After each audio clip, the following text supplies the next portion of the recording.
বিসমিল্লাহির রহমানির রহিম। আসসালামু আলাইকুম। আশা করি সবাই অনেক ভালো আছেন। আজ আমি হাজির হয়েছি বিকেলে নাস্তা নিয়ে লাজনাস কিচেনসে।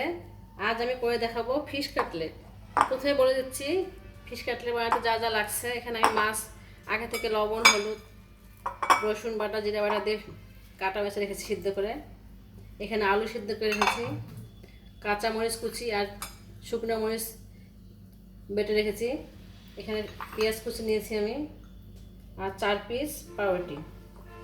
এখন সবগুলো উপকরণ আমরা একসাথে মেখে নেব।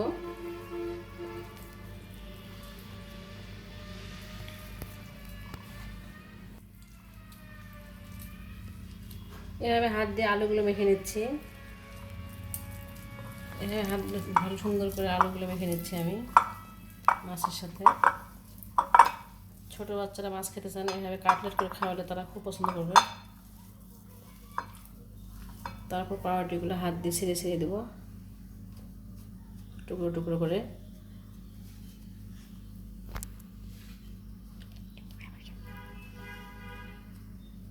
এবার ছোটো ছোটো টুকরো টুকরো করে দিচ্ছি পাউরুটিগুলো।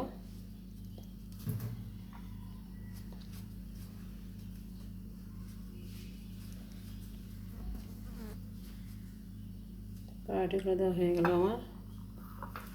এখন ভালো করে মেখে নিচ্ছি।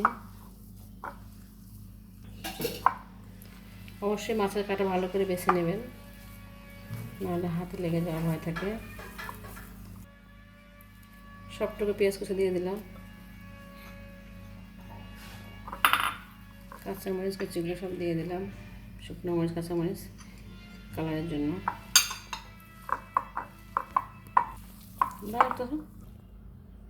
এখন স্বাদ মতো লবণ দিয়ে দিচ্ছি।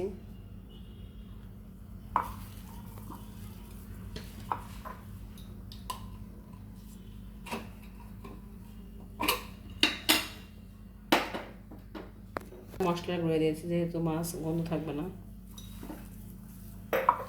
আমি সুন্দর করে মেখে নিচ্ছি।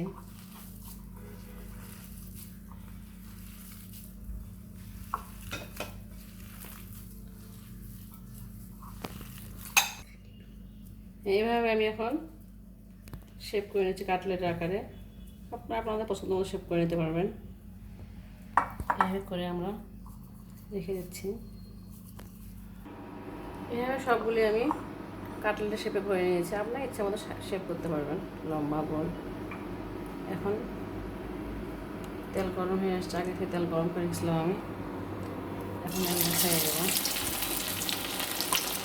যেহেতু এটা আগে থেকে সব রান্না করা, একটু সময় লাগবে না আসতে।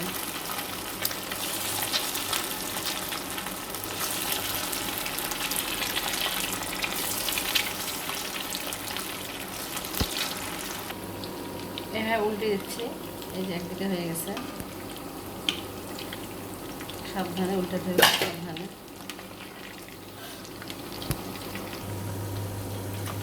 এভাবে লাল করে ভেজে তুলে নেব, খুব সাবধানে। এভাবে লাল করে ভেজে নিচ্ছি আমি, তুলে নিচ্ছি।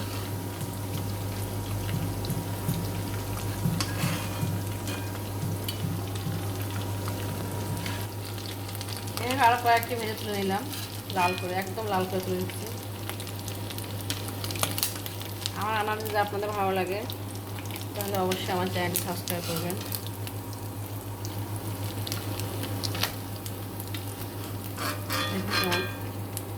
লালচে ভাব চলে এসছে।